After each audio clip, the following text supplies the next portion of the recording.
I noticed that you haven't been using the computers in the classroom. Is there a problem? They're in 7th grade.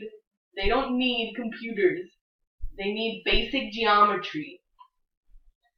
Well, as you know, the part test and part of the geometry curriculum, they're going to have to know how to use the tools in order to be successful in the assessment process. Why don't you just keep those tools in science class, since computers are technically science? I hear what you're saying, but I understand your reservation. I understand the purpose of pencil and paper, but really these tools can be helpful. What if I offered you some training in how to use these computers? But if you need me to use computers, or me to learn how to use computers, then how am I going to teach these kids how to use computers if I don't know how to use these computers?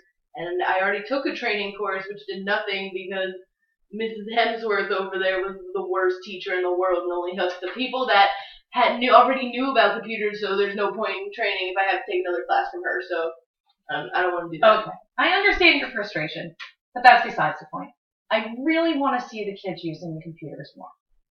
Okay, so how can we come to an agreement to ensure that they're going to use them more? I guess somebody could come and teach them how to use the computers, because I don't know how to do it.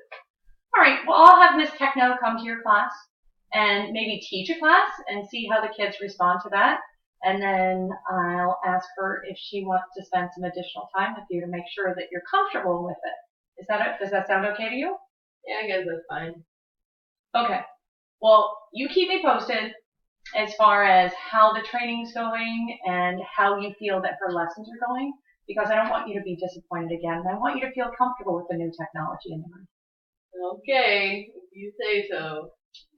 Positivity will move us forward. Sounds great.